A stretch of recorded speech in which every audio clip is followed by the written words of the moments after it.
This podcast is made possible by supporters like you. Mahalo. And by Atlas Insurance Agency, Hawaii's largest professional agency, helping Hawaii navigate insurance solutions since 1929. More at atlasinsurance.com.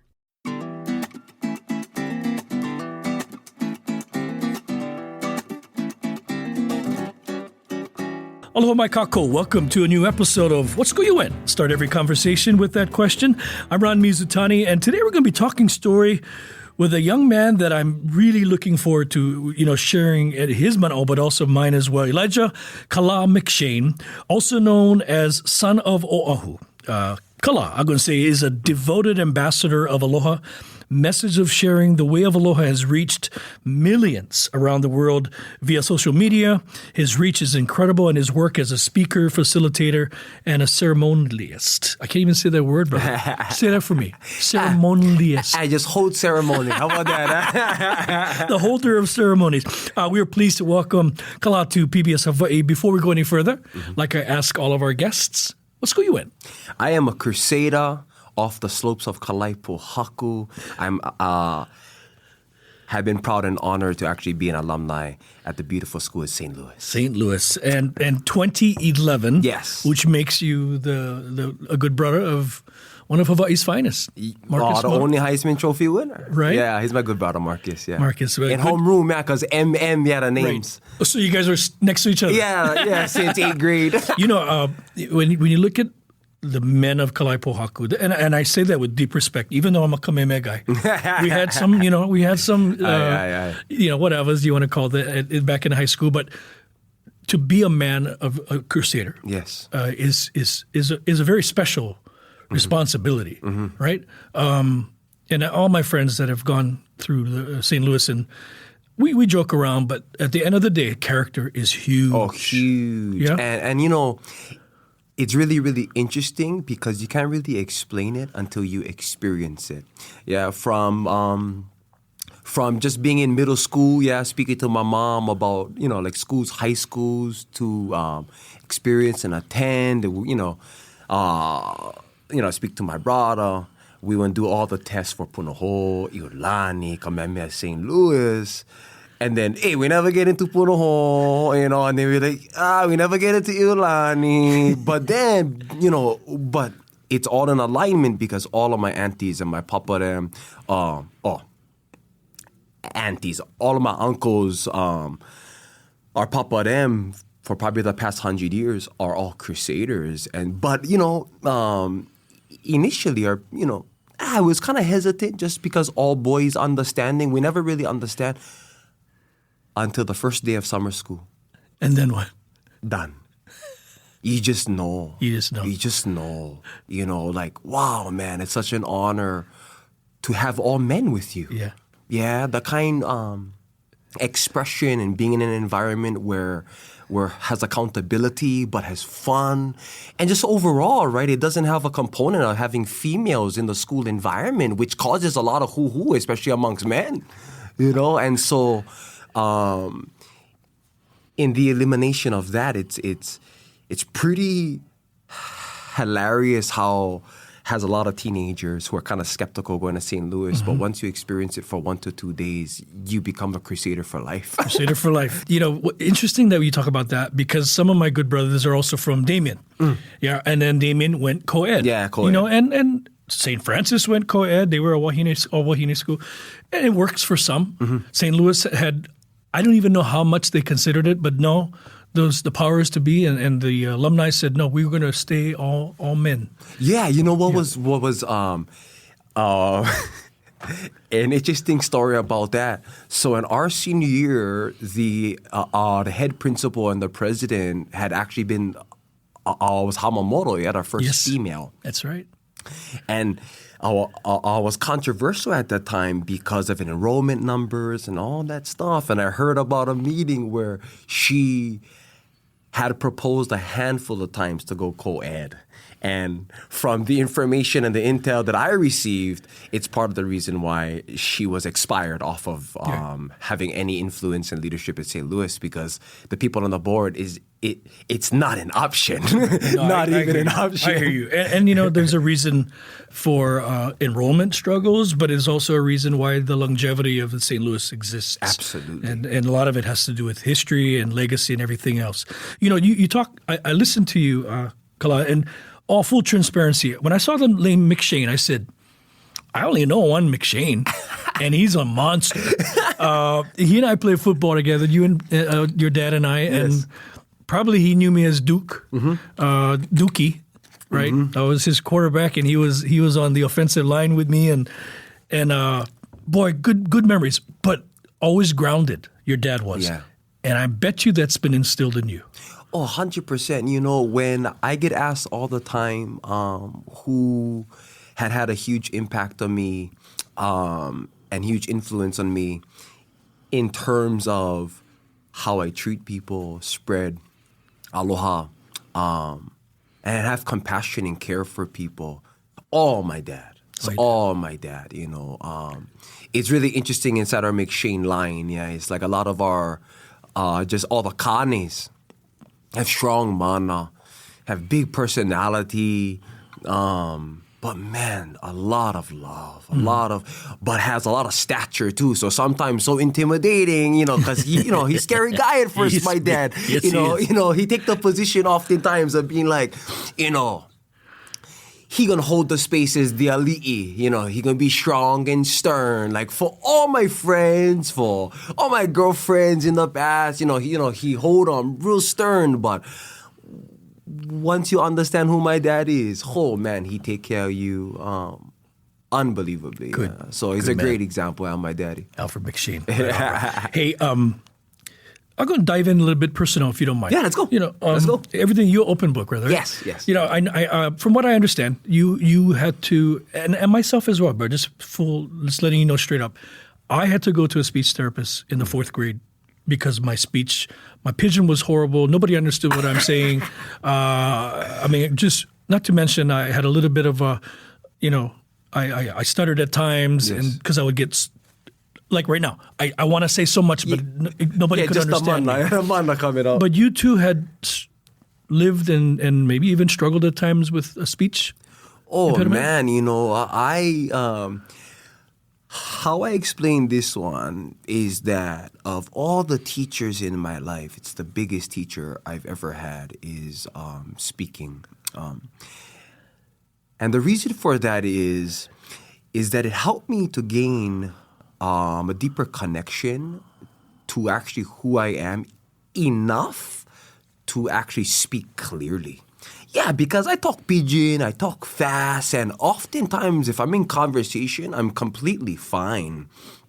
But I began to pick up at around maybe like about 15 years old, I began to pick up, and man, I got teased, in the current terms, I guess people could say a little bit of bullying just because I couldn't read in class. I couldn't read.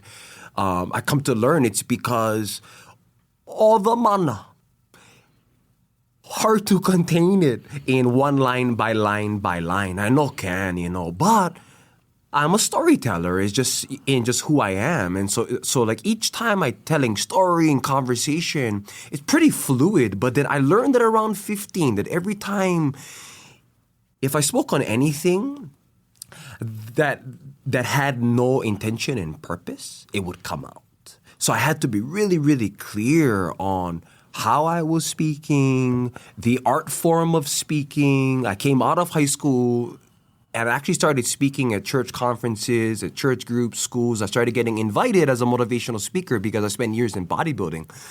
And then I just learned all of the like huge components of my life who played a role in actually anxiety. I never really knew I had anxiety all of my life, but I actually had a lot of anxiety all of my life, and I didn't have an understanding and correlation on how it connected to speaking. Absolutely. And so on the path of healing and understanding just who I am, I actually began to see that if the anxiety is mitigated. I'm a free-flowing stream. But previous to that, oh man, it was really, really, actually hard, difficult on how I seen myself, because I kind of seen it as being a big handicap until I realized in the story of Moses that he had on speech impediment, Moses. He actually stuttered his entire way. In like the films and TV episodes on Exodus, it doesn't really portray him in that manner. It portrays him as just like a lowly guy who came up as the ex-prince of Egypt. But he actually had a huge purpose on his life. Had big inspiration on the people, but he had a hard time in actually doing it. He questioned himself because he couldn't speak well. You know what's so interesting? Listening to you, Kalā, because I knew you had anybody who knows you knows that you were a bodybuilder and did very well at it. So here you are physically just this specimen, if you will. Yet inside you're dealing with so much other things. I won't say demons, but just struggles. Yeah, struggles. And now you speak for a living. Myself, anxiety as well, and all of that. For 30 years, I spoke for a living. Yeah. And I read a prompter and I could speak. And if you were to look back at my 3rd, 4th grade years, you would say, there's no way. Yeah. And like you, Mrs. Hayes and Judy Naniole, they saved my life. Speech therapists and teachers. They helped me understand purpose. And good for you that you were able to recognize, and you had the mentoring and teaching. The teachers are lifesavers. Oh, it's people, who pour into you. I take a perspective where I can list all of the people in my life who really played a huge role in just who I am today. And a majority of it came down to actually people who could see things in me I couldn't see in myself at that time until I came of age and I began to actually hear them in the consciousness, as I think and I reflect on these important people who really believed in me. And so, I thank all of my coaches and teachers out there who could see who I was and I couldn't see it in myself at those times. But now I see it as much as I can right now. And you share that gift. You share that gift. And you're a guest speaker all across the globe and, high schools and churches, and your message of aloha is who you are. It's not just a, cliche. You live that. Yes. Where is that from? And all the principles in you. To actually speak on principle, all the principle, integrity and character is all instilled because of my mom. Yeah. She private school girl, my mom homestead Kahalu'u, but she actually spent her life Kane'ohea, my mom. And she drilled it into us. And I realized it's actually because of our papa. He was a coach and a mentor to a whole lot of people. And he actually had a speech impediment his entire life, my papa. And he still does. He's like about 89 now. And so it's really, really interesting, right? I kind of look back and I look at him and I see, my papa, hey, the speech impediment thing, right? He just kind of maybe skipped a generation because even his principle and virtue was powerful. But at about age 8, I can remember that I had a conversation with Akua. And at a young age, I started asking these hard questions about purpose and why, trying to understand, how all of this stuff makes sense in this world. Why, who I am. Yeah, I guess people could probably say I had an old soul, young, but had a lot of love and light.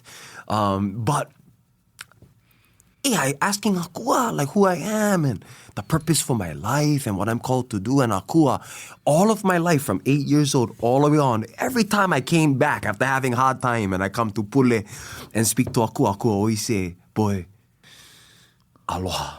Just put your focus on your aloha. Because, he put a seed inside me, Akua, that was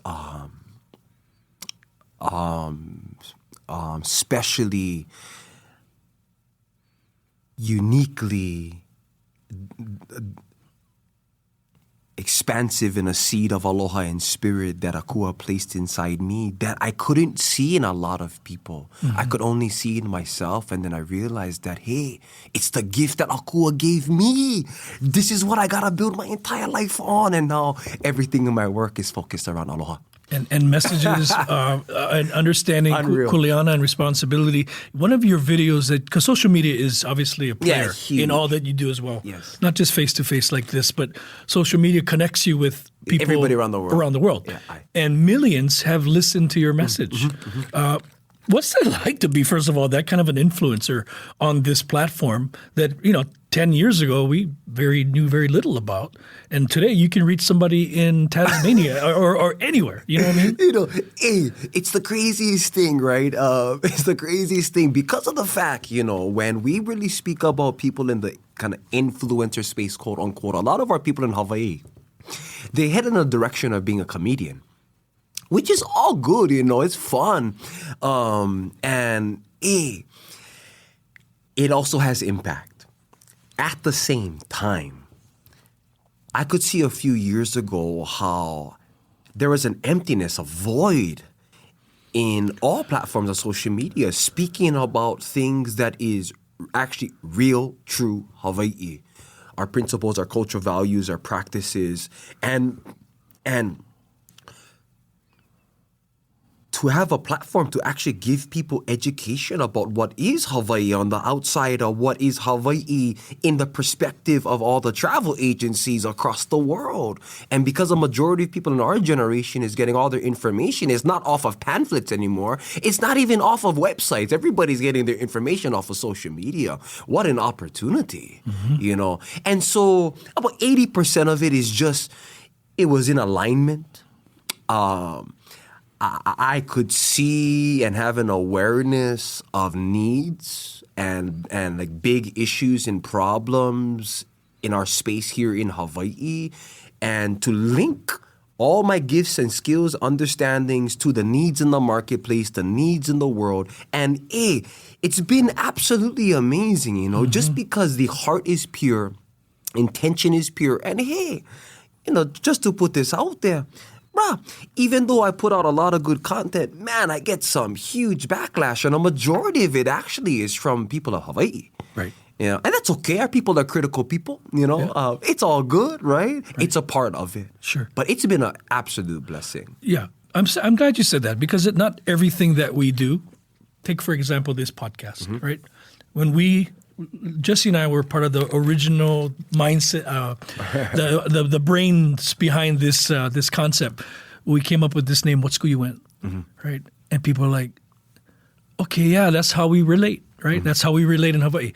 But not everybody likes that, right? They think, if you don't really dive into hearing what we're talking about, it's not about school. Yeah. That's just the way we connect. Hey, what school you went? Oh, boom, boom, boom, right? Yeah. But I tell you, I can count on all the toes and fingers and your toes and fingers on how many emails I've received through the last 3 years of this, that the name What School You Went offends people because so interesting. Yeah. It's not grammatically correct, or who speaks that way, or one person said that's so ILH. That's so ILH that you guys are doing this. And I'm like, So what? Like making fun of other people and or pigeon. It's not. Anyway, all that stuff. Everything we do will not resonate and be embraced. Even your messages, Yes. And whether it be people from Hawaii or even from somewhere else that says, you don't know what you're talking about. As long as you're speaking from here, Yeah. and it's what you believe in. Is it 80-20 thing, Sure.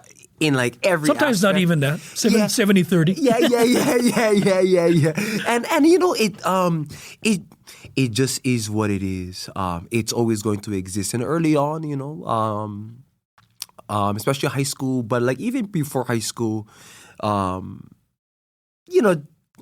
it's because who I am and the personality I have, there has a tendency at times, if people are not always, kind of used to or kama'aina to who I am, it could be seen as being a little bit,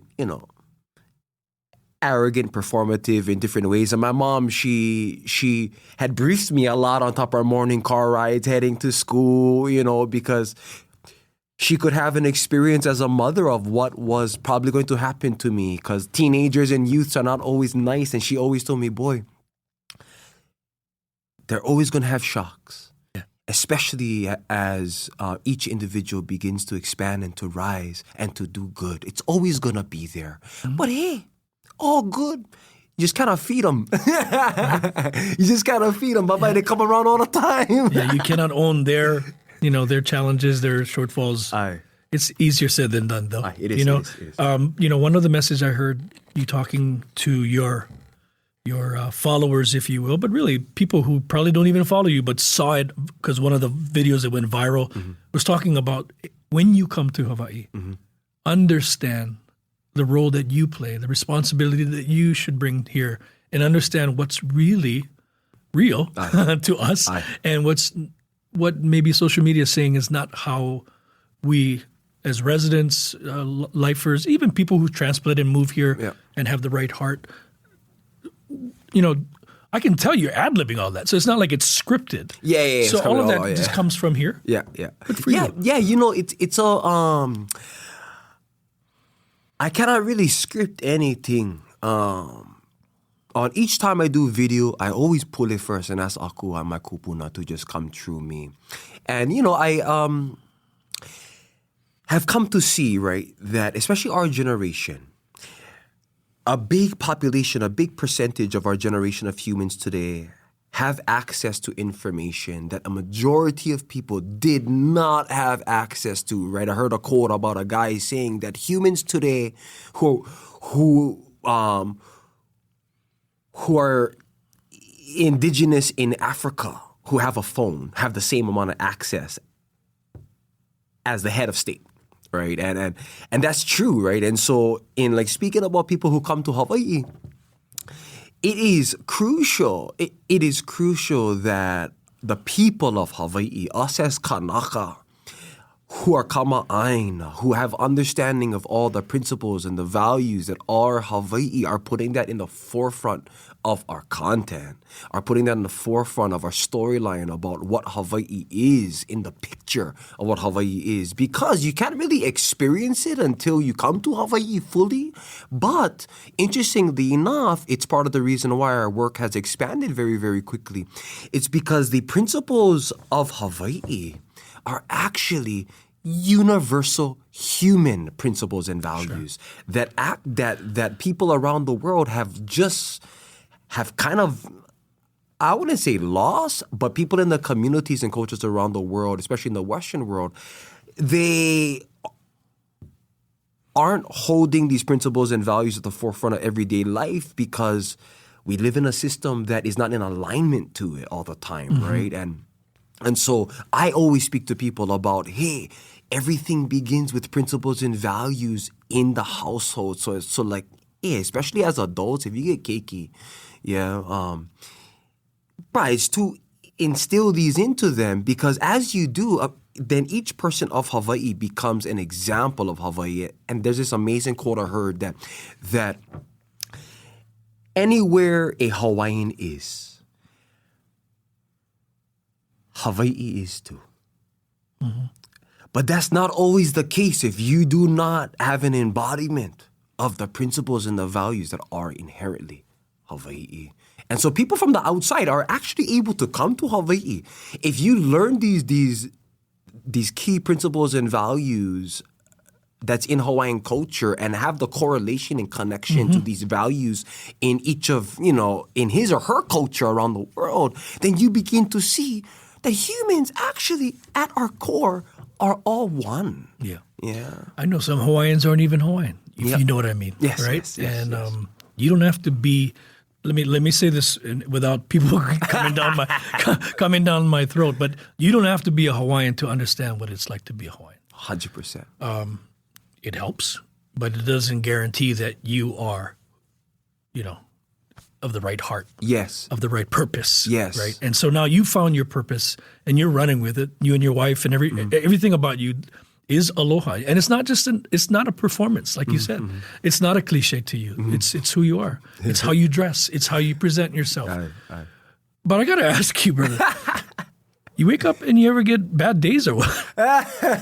But you know, I mean, you don't wake up every day this happy, do you? I've been trained, you know, because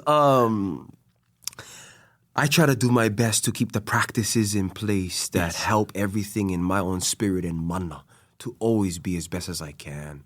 Always, you know. Of course, we're going to have bad days, but hey, I come from the perspective, and this could be because of the influence in St. Louis, could be the influence, I would say, because of my mom. Right. Yeah, like I would trip out at my mom as we were growing up, and I look back at it now, you know, having a full-time job, having to raise a whole clan of keiki, putting them in private school, being team mom, being in charge of our class, you know, in every aspect, and still being sane.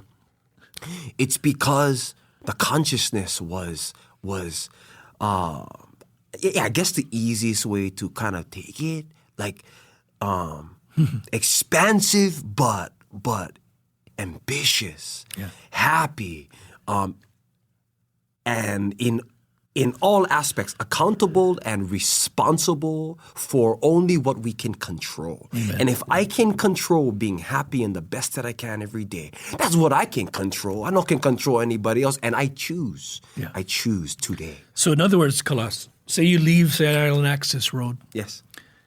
And somebody cut you off, right? Mm-hmm. You just show them the shaka? I mean, or is there a part of you that go, what are you thinking of? I am also a McShane from Papakolea. I was going to say, wait a minute, because I know Alfred. He probably would have said something else. Yeah. Easier said than done. So funny, bro. No, but you know, hey. Hey, Papakolea represent. Hey, but it's so funny, you know. But hey, you know, the truth of the matter is, if people knew better, people would do better. Yeah. So I always have an approach in my life of having grace. Yeah, of having grace and compassion upon people. But you are of the flesh, brother, right? I am of the flesh. So you know that. Yeah, I have understanding of that, right? Right? But you know, it's all a part of a person's spiritual development. Mm-hmm.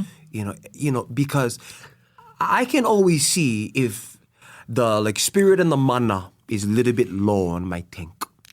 I get indicators. Yeah. You know, I get indicators of mood. I get indicators of intolerance. I get indicators, but that's a rarity because I have implemented a practice and process every single day on how to regulate in every way, so that in everything that I do, I'm embodying, I'm being, I'm living, I'm giving aloha. But it's a strong aloha, meaning, hey, bro, if I'm in the street, have a person who needs help and I go over there and help, good, of course. But hey, if I'm at the mall, and this has happened a lot of times actually on the streets of Waikiki, if there's altercations, sure. And if I'm present, I always take action. Always. If it's safe in my means to be able to do so, I always take action and ho'oponopono. Always, always. Mm-hmm. Because it is only aloha. Mm-hmm. Only aloha. And all of our spiritual masters knew this. Only love is able to really equalize pain, fear, and all that is of the opposite. Only interesting. Aloha. Yep. My indicator is my dog. Hey, I'm not kidding you. My dog knows when I'm having a bad day. Wow, amazing. Yeah? And my wife will say, tell me, Maururu. We call him, his name is Maururu. He is on it. Yeah, he's on it. So, Maururu. That's for Tahitian. Tahiti, yes. Thank you. Thanks. Give thanks. Yeah, when I got him, I said, Maururu. Oh, my God. Yeah. I love it. He's like me, though. A little bit dysfunctional. That's just what it is. For real. He is his owner's. I love it. True and true. Before we wrap this up, I got to ask you, because I look at you, brother, and again, you still look extremely fit. Mm-hmm. So what school you went? St. Louis, right? The other thing that we were thinking about, somebody suggested, hey, you know what would be one of my board members actually talked about it too. You know what would be a good show? as a follow-up to what school you went, how much you bench? So I got to ask you. How much I bench now? How much you bench? Oh, but I love it. The flat bench is not my big priority, but in the years of actually being in bodybuilding, the heaviest I would ever do on the flat bench was I believe I hit the 5 plates, yeah. I was going to say 3 plates, 5 plates. Yeah. I was about 255 at my heaviest. When you were Yeah. So 255, and I was in my early 20s, I was early 20s. And so in 2015, I benched almost like the 5 plates. I could squat for about 3 to 4 reps. I could do the 6 plates. And the 5 plates I could do about 15 times almost. Wow. Yeah, strong. And I could pull off the ground about 6.5 plates. So I was strong. But in today, I about 180. Yeah, I stay in shape. I can still do about 2 plates. Okay. Yeah. So 225 reps. Yeah. Yeah. On the incline, I can hit at 120s every hand. Yeah. It's not too shabby. No, that's right. It's not too shabby. Hey, bro, stay in shape. Yeah. I can push 80 still, yeah. Yeah. And I'm almost 60. Yeah, there you go. Yeah. Oh, I'm getting all sweaty just thinking about it. Like train, the testosterone is flowing. I love it. Yeah, all the guys who are listening to us right now, they're going, yeah, right, Mizutani, you gotta push 80. Hey, bro, on a good day. Yeah, you had a good day. Let me tell you. Hey, the pure mana can help. Thank you. Yeah, Thank you. Hey, you know what, Kalā? It's been a pleasure. And I knew it would be.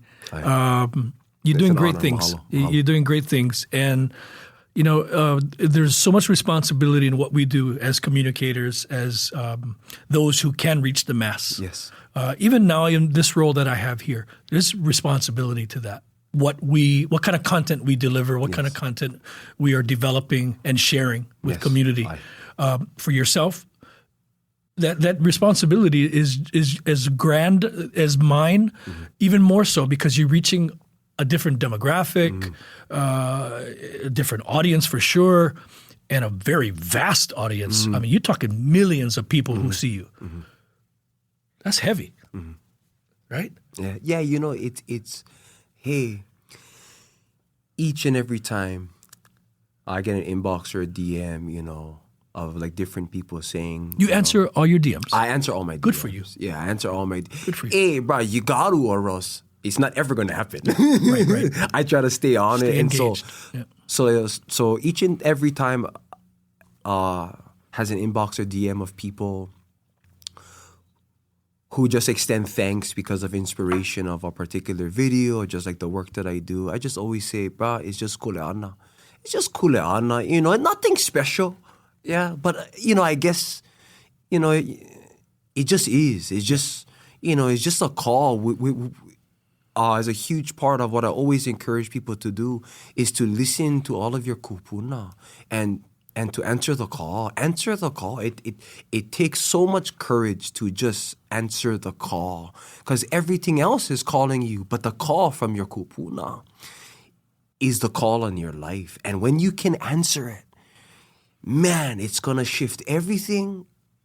And hand in hand, it's going to give you clarity on truly who you are and all of the things in life that only you can fulfill. Only you. And you only get one chance. So go all out, Owen. Go all out. Go for him, Kanak. Go hard or go home. Aye. Yes.